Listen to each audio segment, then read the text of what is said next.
Merci, messieurs, mesdames, bienvenue sur Web Télévision. Nous sommes ravis de vous revoir dans ce nouveau numéro de géopolitique, analyse et décryptage de l'actualité par des journalistes spécialistes. Ici, au plateau, nous sommes avec messieurs Daniel Louezon-Peza, c'est comme ça qu'il faut l'appeler. Il est chercheur en communication, directeur des communications, mais également enseignant des universités à la faculté des sciences de l'information et de la communication. Mais également, nous sommes avec messieurs Cosmas Mungazi. Il est éditeur, journaliste, mais également chercheur en communication, enseignant dans plusieurs universités de la place, dans la faculté des sciences, de l'information et de la communication. L'actualité l'oblige, vous le savez comme toujours. Ici, nous sommes là pour devoir revenir sur la guerre à l'Est, la guerre du M23. Il y a beaucoup de décennies que la guerre fait rage depuis l'AFDL, le RCD, le SLDP. Aujourd'hui, nous sommes au M23. Sur les lignes de front, Massissi Rutshuru et Nyiragongo, les affrontements ont repris pour c'est samedi, j'y arrive, c'est samedi, les affrontements ont repris dans les Nyiragongo. Les rebelles du M23 sont en train de faire face aux jeunes résistants patriotes Wazalendo. Vous vous rappelez que dans le Nyiragongo, les rebelles du M23 soutenus par les Rwandais ont eu à connaître un revers. Ils ont été fouettés, tapés, voilà, par les jeunes résistants patriotes Wazalendo. Alors, ici au plateau, nous sommes là pour devoir revenir sur les rôles que joue le pays, l'Ouganda et le Rwanda, aux côtés du rebelle du M23. Ensemble avec nos deux invités dans Géopolitique, nous allons devoir connaître quel est le vrai rôle de ces deux pays dans cette crise qui dure déjà plus de 3 décennies. Monsieur Cosmas, bonjour et bienvenue. Bonjour à monsieur les journalistes, bonjour à tous les téléspectateurs de notre télévision. Par rapport à la question, c'est une très bonne thématique. La thématique qui parle du rôle des pays voisins, dont le Rwanda et l'Ouganda, dans l'émergence de ce groupe armé que moi je considère groupe armé ethnique à l'est de la RDC. Un groupe armé qui a déjà pris beaucoup de temps. Vous l'avez dit dans l'introduction, ça a commencé les RCD, puis le CNDP, jusqu'à aujourd'hui, les derniers nouveaux-nés, c'est la M23. Toujours ce groupe armé, selon toutes les informations que nous avons dans la région, est composé ici, en majorité, des jeunes, des éléments d'une même ethnie. Ça, c'est ma façon de voir les choses. Je vais maintenant tout simplement dire que les guerres de l'Est de la RDC, ce sont des guerres ethniques. Ethniques et pourquoi avant que le M23 soit là, presque toutes les ethnies du Nord Kivu avaient leur groupe armé. Tout simplement, il y a un groupe armé qui, ici, se considère comme supérieur que les autres. Et ce groupe armé, le M23, qui demande des accords officiels particuliers avec le gouvernement congolais. Alors les autres les ethnies se disent comment un groupe armé ethnique peut demander des signatures en longueur des années, depuis 30 ans, des signatures avec le gouvernement congolais. Tout simplement, le gouvernement, l'ancien gouvernement, régime, leur avait ouvert la porte et ils avaient goûté au mien. Et pour ton information, je pense que tu connais ça, ce groupe armé-là a déjà mis au monde plus de 69 généraux au pays, à travers ces aventures de signatures.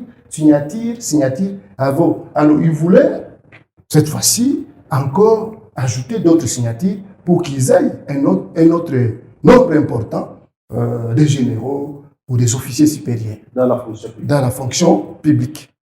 Ça, c'est ma façon de voir les choses. Mais aussi, les rôles du Rwanda, c'est quoi? Il y a le Rwanda et l'Ouganda. Les Rwanda et l'Ouganda. Il y a 20 ans ou 25 ans, il y avait un tricot qu'on écrivait DPC. Ce tricot, je n'étais pas au nord Kivu, j'étais à l'ouest du pays. On appelait DPC là, des pays attaquent Congo. Et là, nous étions à Kinshasa, puis je suis venu à Kisangani. Lorsque les Rwanda et l'Ouganda se sont battus en plein centre-ville pour peut-être leur présence en RDC. Pour tout simplement dire, l'Ouganda et l'Ouganda ont un problème économique. Nous tous, nous connaissons comment ces pays vivent. Quelles sont les richesses de ces pays dans leur entité. Alors, ces pays ne vivent que de l'insécurité qu'ils ont créé à l'Est. Et ils n'ont pas de choix parce qu'aujourd'hui, si tu arrives par exemple à Kigali, Kigali regorge plus de blancs qu'ailleurs au pays, même en Afrique. Plus de blancs. Dans tous les petits, on appelle boîtes de nuit, vous allez retrouver une centaine de blancs. Qu'est-ce qu'ils font? Vous allez tout simplement comprendre que ce sont les patrons qui restent là, ils ont leurs commissionnaires et ils attendent les ressources naturelles venues de la RDC. Je reviens vers vous, M. Cosmas. Excusez-moi, Daniel, j'y arrive. Daniel, merci, bienvenue chez vous. Quelle analyse que vous faites vis-à-vis de ces rôles que joue l'Ouganda et les Rwandais vis-à-vis de la rébellion 2023 en République démocratique du Congo, bientôt 3 décennies? D'emblée, merci beaucoup, Monsieur Amiral, de nous avoir invité à participer à ce plateau, à cette émission qui traite des questions d'actualité. Vous l'avez dit, le rôle de l'Ouganda et du Rwanda dans les affrontements, dans les violences qui sont en train de se vivre ici. Au soutien M23. Soutien M23. Je crois qu'il y a peu, on disait que le Rwanda et l'Ouganda avaient un appui qu'ils apportaient aux groupes rebelles qui opèrent dans l'est de la RDC, particulièrement en territoire de Rutshuru.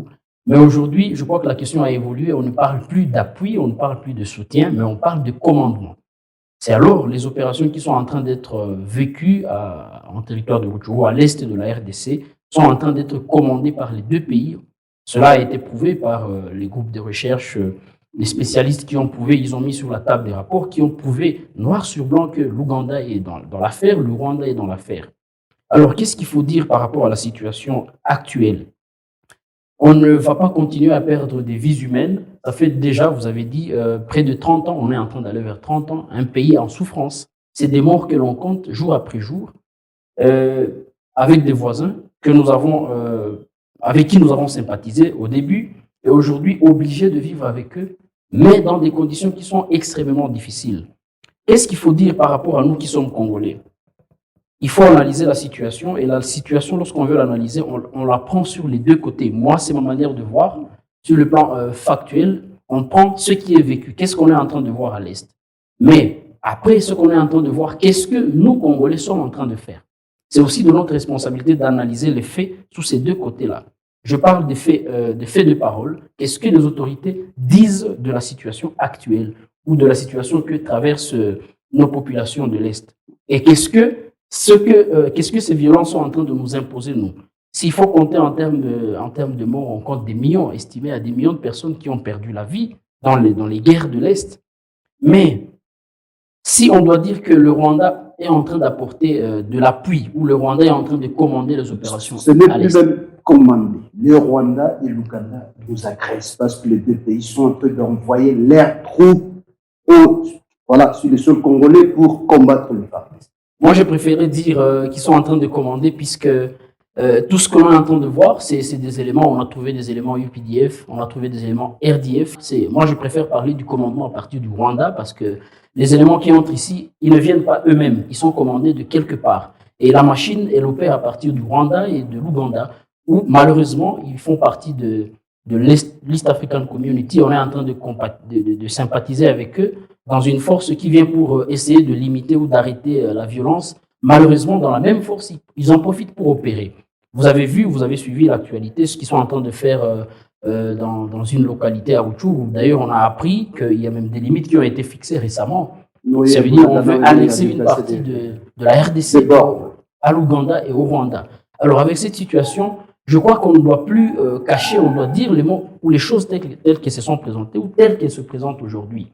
Si le Rwanda a eu le courage de faire venir ces hommes sur terre congolaise, si l'Ouganda a pris le courage de faire venir ces hommes sur les terres congolaises, nous, Congolais, nous avons aussi la responsabilité de les dénoncer et de le dire tout haut pour que ceux qui ont la responsabilité de rétablir l'ordre sur l'espace international comprennent le message et qu'ils prennent les responsabilités qui sont les leurs pour que, aujourd'hui, ces populations qui sont en train de vivre les affres de guerre espèrent retrouver la paix. Si vous marchez, vous montez vers Kanyaruchinya, nous sommes en territoire de Nyiragongo, vous allez voir, il n'y a plus de la vie là-bas.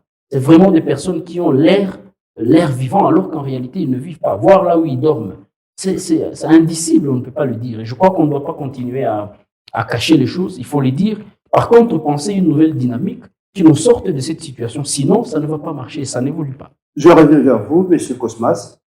Vous croyez, il y a le ministre des Affaires étrangères de la RDC, M. Christophe Lufungula, qui a dit, je cite, au nom du président de la République, la réouverture de la Rebelle 23, comme quoi si une balle tombée peut toucher la BT comment, le Rwanda sera frappé. Donc il y aura une réaction, comment je peux dire, une réaction millimétrée, raisonnée, appropriée.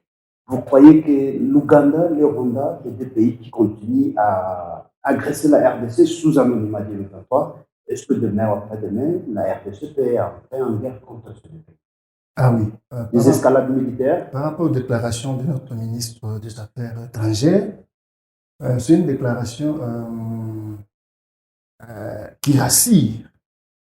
Il ne devrait que parler comme ça pour rassurer la population, pour donner la force à cette population qui a tant souffert, selon mon confrère Daniel, 30 ans, vers 30 ans.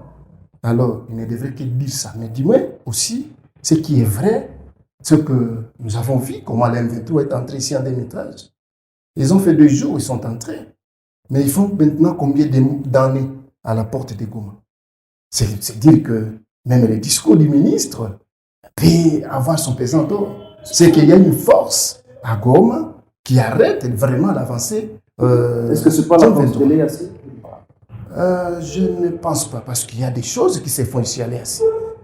Vous êtes sans oublier qu'il y a 2 mois, l'EAC avait une dizaine d'éléments de M23 qui ont été capturés au niveau du rond-point Instigo.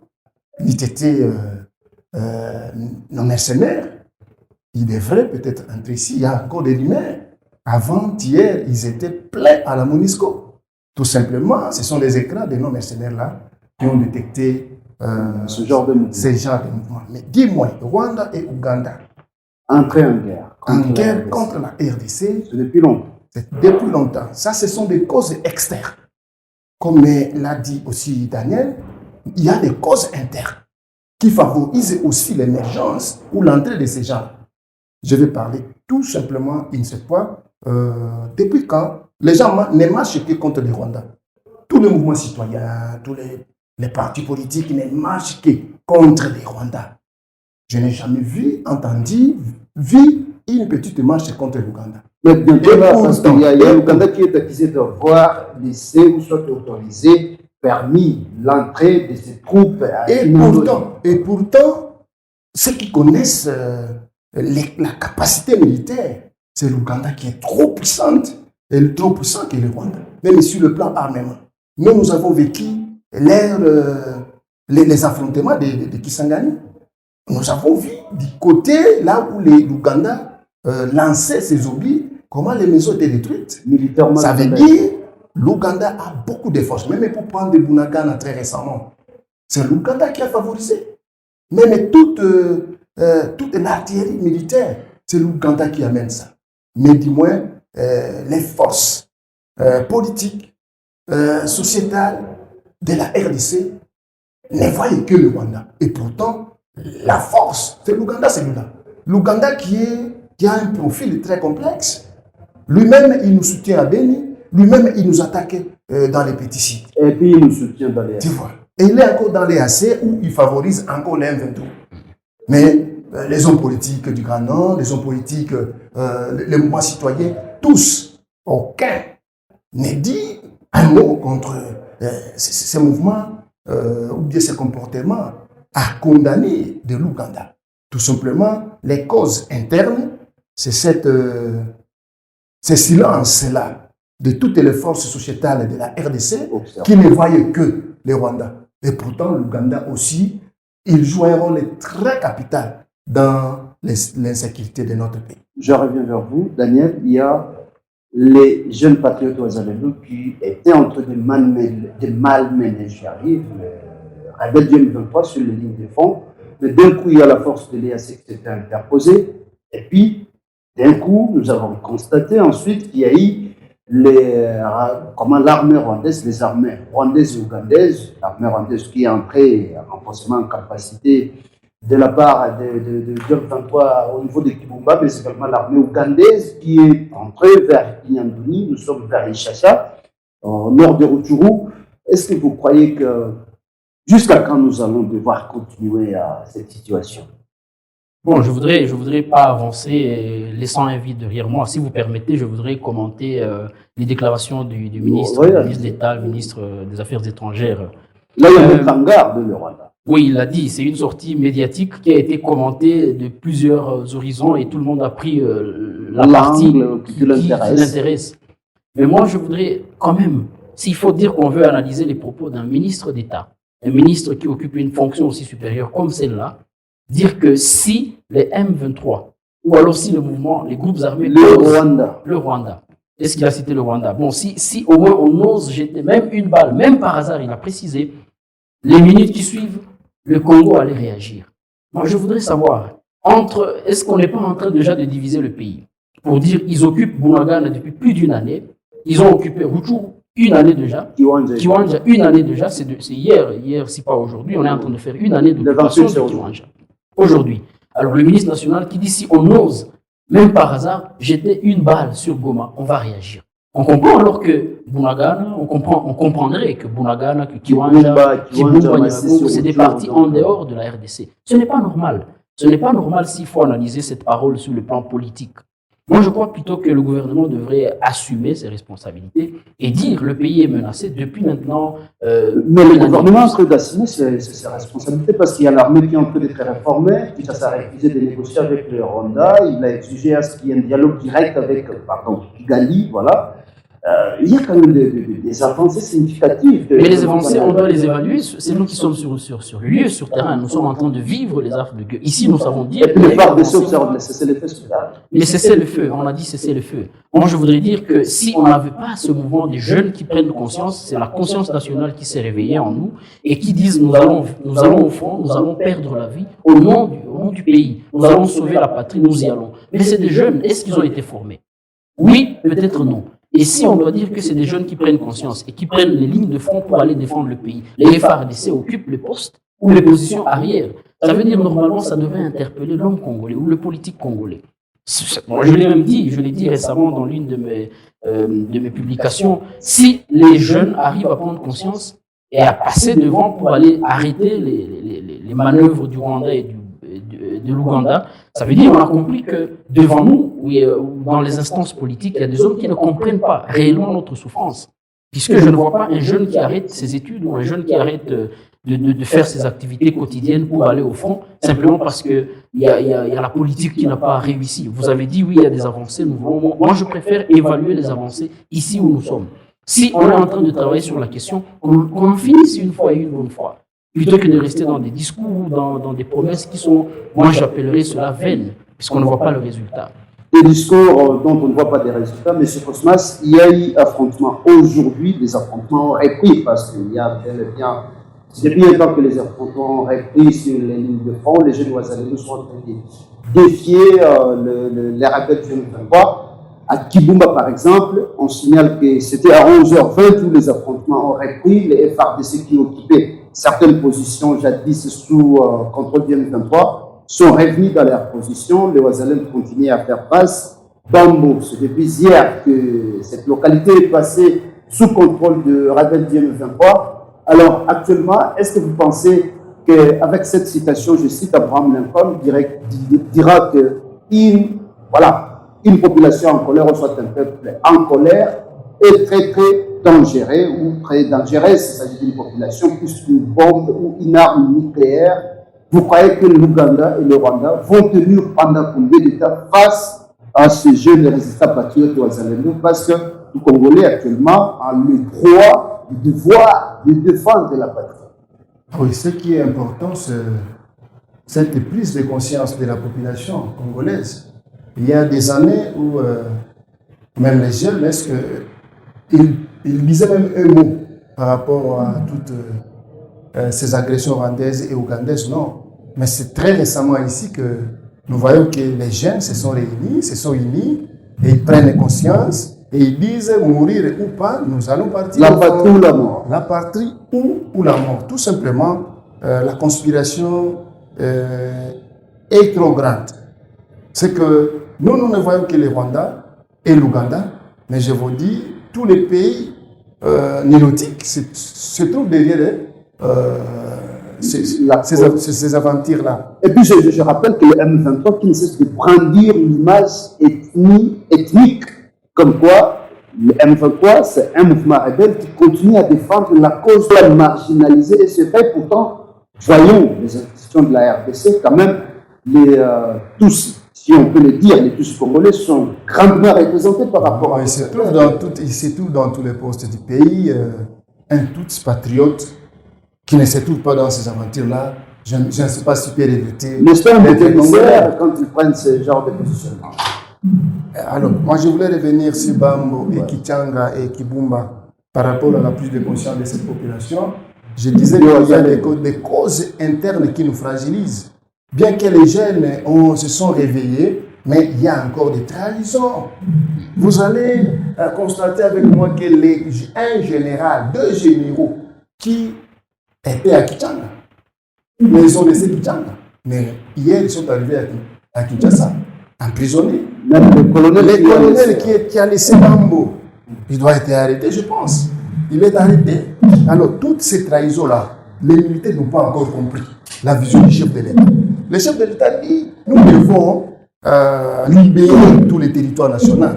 Mais c'est encore dans l'armée, 30 ans après, qu'il y a encore des gens qui continuent à croire à une puissance étrangère. C'est ça la plus grande cause de notre fragilisation, de ce qui nous fragilise. Emmanuel, sorry, je sais pas, je suis en train de réfléchir à Emmanuel, vous allez devoir me comprendre, je suis désolé. Daniel, j'y arrive, je suis vraiment désolé. Non, ça va, il n'y a pas de problème. Daniel, je ne sais pas, les M23, l'Ouganda et le Rwanda vont continuer à nous faire la guerre jusqu'à quand? Au vu de cette mobilisation générale, de la part de la jeunesse, il y a une jeunesse qui a eu à répondre à l'appel à la mobilisation générale, comme l'a voulu le chef de l'État dit, mais ce ne peut pas, c'est vouloir, se veut de Ouazalène, cette détermination de Ouazalène qui veut mettre fin une fois pour toutes à ces conflits et bouter dehors, ou se ramener le M23 dans les terres natales du Rwanda. Je crois qu'il faut lire les signes de temps. S'il faut renvoyer, vous avez mon confrère Cosmas est revenu sur la première entrée du M23 en ville de Goma, c'est en 2013. Vous avez vu, la population, elle était un peu faible, elle manifestait une certaine attitude de peur, un peu de, résilience, mais on ne savait pas exprimer ses émotions puisque tout le monde avait peur de se faire prendre, de se faire cueillir. Mais aujourd'hui, lorsque vous vous entendez, vous êtes dans la rue, l'opinion publique vous dit le contraire. Si en 2013, le M23 est entré à Goma avec jubilé, avec toute joie, ça a été médiatisé, nous avons suivi les déclarations à l'époque M. Kazarama. Aujourd'hui, je crois que c'est un peu différent. Avec en 2013, on n'avait pas le groupe de Ouazalène, on n'en avait pas pratiquement. Et si ces jeunes, vous n'allez pas me dire que ces jeunes sont venus au Congo il y a seulement 1 mois ou 2 mois. Mais ces groupes viennent de naître aujourd'hui de la conscience qu'ils ont prise, la conscience collective. Qu'est-ce que nous devons faire? Puisque nous n'allons pas rester dans ce cycle depuis des années en train de mourir, en train de perdre, de verser le sang. Les jeunes ont pris conscience. Et moi, je voudrais dire, lorsque vous êtes en train de suivre l'actualité sur toutes les lignes de front, vous entendez à Massissi, vous entendez à Rutshuru, à Nyiragongo, les jeunes qui se sont mobilisés dans tous ces coins sont en train de mettre un terme à ce mouvement. Et je crois que ça ne va pas avancer puisque les jeunes du Congo, les jeunes qui ont pris la conscience, les Congolais, les fils dignes et filles dignes du pays ont pris la conscience. Et lorsque c'est un fils qui prend la conscience, qui est menacé chez lui, je crois que toutes les mesures sont prises ou devront être prises, ou d'ailleurs ont été prises pour essayer d'arrêter ces manœuvres. J'imagine que s'il n'y avait pas ce groupe ou ce mouvement des jeunes d'Iwazalendo, le M23 aurait déjà fait plus. Mais parce qu'ils sont en train de trouver cette résistance populaire, il ne sait pas dire c'est qui, il ne sait pas voir qui, alors il trouve une résistance sur le lieu, sur le terrain.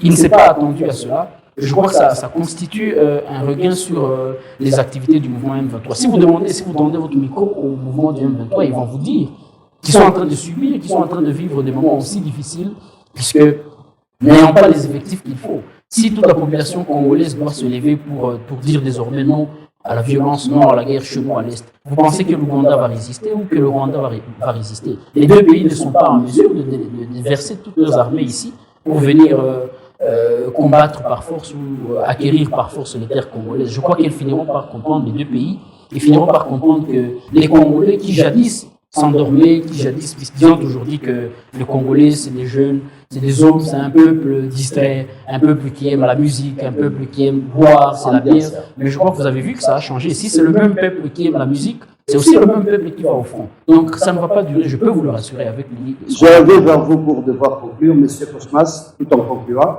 Il y a les Nations Unies, voilà, la communauté internationale, les États-Unis, la France, je sais pas, l'Occident, qui est en train de soutenir Israël dans sa guerre qu'elle est en train de mener face à la bande de Gaza, comme quoi Israël a tous les moyens, le droit de pouvoir se défendre. Et quand il s'agit chez nous, Israël, voilà, pardon, quand il s'agit chez nous, par exemple la RDC, le Rwanda, on nous exige toujours qu'il y ait observation du système de paix, on nous exige qu'il y ait dialogue.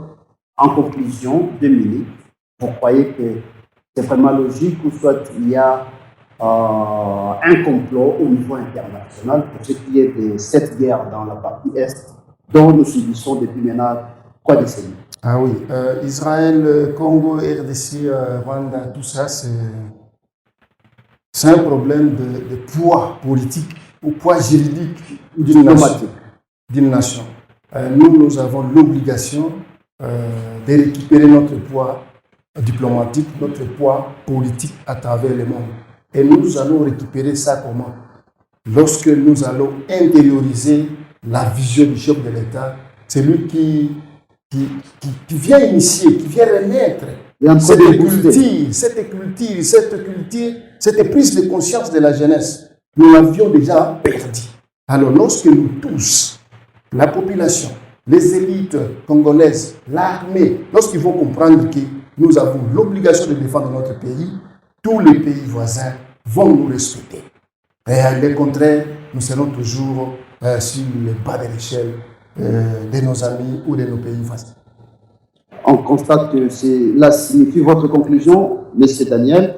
Israël, tout l'Occident, toutes les grandes puissances soutiennent Israël comme quoi l'obligation de pouvoir se défendre face au Hamas, à la bande de Gaza. Quand on arrive chez nous au Congo, on exige qu'il y ait dialogue avec Kinshasa, dialogue avec les M23. Vous trouvez ça logique? Comment on trouverait logique étant congolais? Je crois qu'il y a une... Nous n'avons pas les mêmes capacités qu'Israël. C'est ça que je veux dire, il y a une fracture géopolitique. C'est un traitement différentiel qui n'a pas de raison. Monsieur Cosmas vient de le dire, le Congo, ce n'est pas n'importe quel pays. Même quand vous prenez la carte d'Afrique, la carte d'un géant pays, et c'est un pays qui a vraiment raison d'être protégé, d'abord par ses propres fils et filles, mais aussi par toute la communauté internationale, puisque, je vais vous le dire, vous le savez, toutes les puissances du monde puisent au moins de nos ressources ici. Alors si on doit considérer le Congo comme une assiette où on doit venir manger et ne pas le protéger, j'ai suivi il n'y a pas très longtemps les déclarations du chef de l'État qui a ouvert le Congo aux autres pays ou au monde entier.